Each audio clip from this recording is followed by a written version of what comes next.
La ĝojo. Mi elektis paroli pri ĝojo, ĉar ĝi estas koncepto, kiun mi malfacile komprenas. Ĝojo estas unu el tiuj universaj fenomenoj tamen misteraj. Foje ĝi aperas sen videbla kialo, lumigas momenton de nia ekzisto kaj ŝajnas malsaŝi kion esencas pri la vivo mem.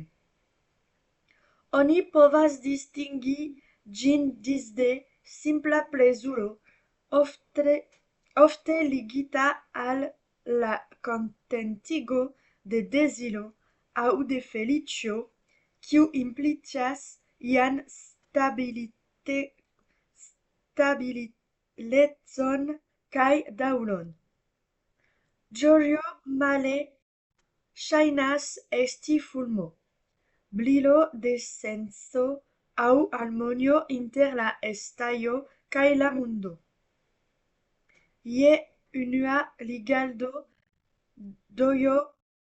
ĝojo ŝajnas aparteni al la kategorio de tiel nomataj pozitivaj emocioj, same kiel plezuro, kontentigo aŭ entuziasmo. Neŭrosciencoj vidas en ĝi manifestiĝon de hormona aktivigo, precipe de dopamino kaj serotonino, esprimon de stato de ekvilibro kaj bonfarto. La plezuro rezultas el la kontentigo de manko. Ĝi supozas deziron, poste dian realiĝon. La ĝojo male ne nepre dependas de la objekto de deziro. Ĝi povas ekaperi spontane kvazaŭ memkomprene.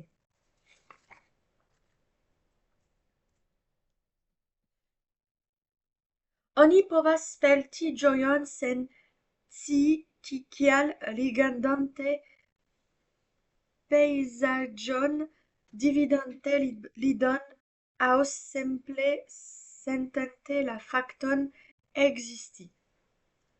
Do ĝojo ne estas tiom respondo al bezono kiom stato de harmonio kun la mundo.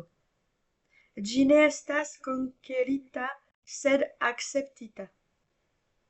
Ĝi estas movo de la estaĵo, kiu spertas sin mem en sia viveneĝo.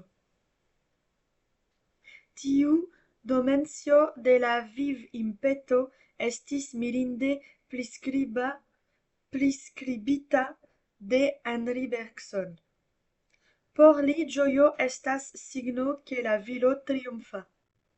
Bergson skriba la ĝojo ĉiam anoncas ke la viro sukcesis ĝis certa grado. La artisto, la esploristo aŭ ek la infano, kiu lernas, sentas tiun ĝojon, kiu ne estas nur emocia, sed montra ke la homo partoprenas en la forto de la vivo. Ĝojo estas do sperto de koincido kun sin mem, kun alaj, kun la mundo. Ĝi troviĝas ĉe la limo inter la sentebla kaj la spirita, inter la korpo kaj la spirito. Ĝojo diferencas de feliĉo per sia tempodimensio. La feliĉo kiel daŭra stato supozas stablecon de la vivo, ekilibron inter deziroj kaj ilia kontentigo. La ĝojo male apartenas al la momento. Ĝi estas subita elfluo. Tial Nietzsche vidis en ĝojo jeson al la ekzisto ek en ĝia traĝika dimensio. Tiam ĝojo fariĝas esprimo de konsento al la realo, ec al sufero. Ec al la sufero. Spinozo difinas ĝin kiel la transiron de la homo el malpli granda al pli granda perfekteco. Tio estas kiel kreskon de la potenco ekzisti. Ĝi ne estas simpla emocia stato, esti ĝojas, esti ĝojas signifas pligrandigi sian kapablon agi esti sin mem. Male malĝojo estas la malpliĝo de tiu potenco, la retiriĝo, la fermiteko. Tiel ĝojo havas moralan valoron, ĉar ĝi korespondas al movo de liberiĝo. Ju pli la homo komprenas la mondon, des pli li agas laŭ racio, de pli li fariĝas libera, kaj des pli li estas ĝoja.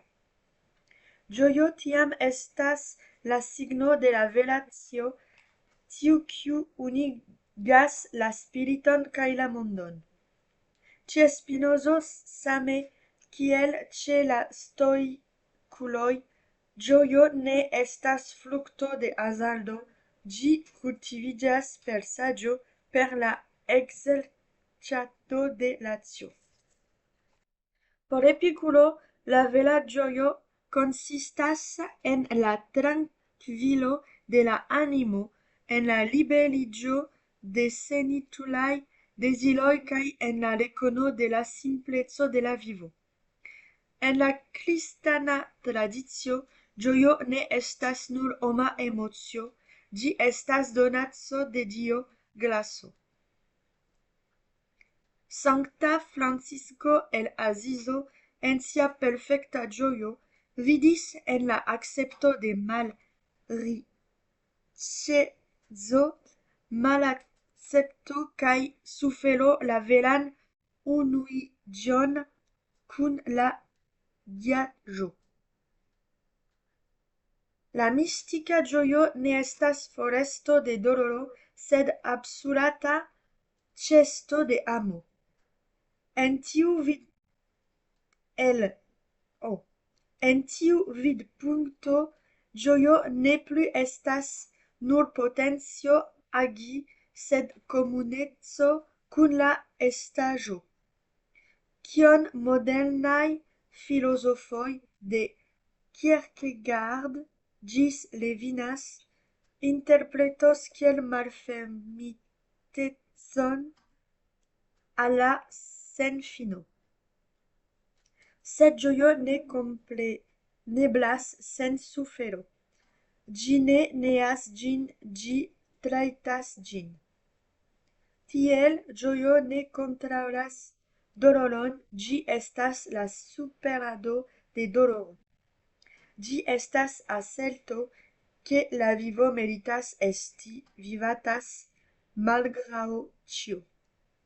Ĝi ne estas forgeso de la malbono, sed repasiĝo kun la tuto de la ekzisto.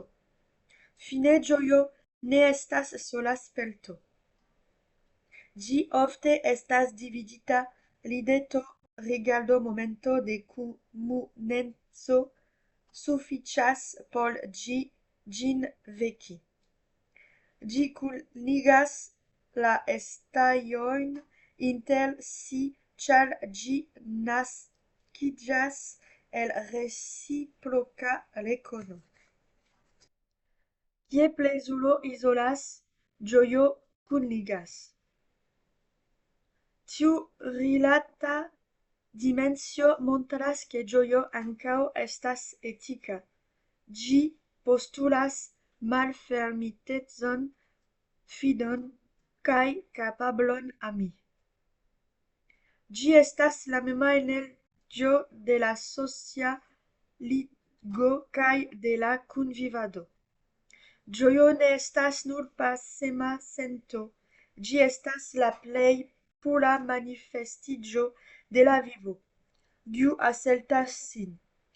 En ĝi kuniĝas la korpo kaj la spirito, la individuo kaj la kolektivo. Ĝojo estas do la plej alta formo de saĝo, ne la neado de la realo, sed ĝia akcepto en pleneco. Estis ĝoja signifas diri jes al la ekzisto, ne ĉar ĝi estas perfekta, sed ĉar ĝi estas. Tiel malproksime de estis luxo aŭ hazardo, ĝojo estas la ago mem, per kiu la homo konsentas vivi. La brilo de senco, kiu montras ke malgraŭ ĉio la mondo restas loĝebla.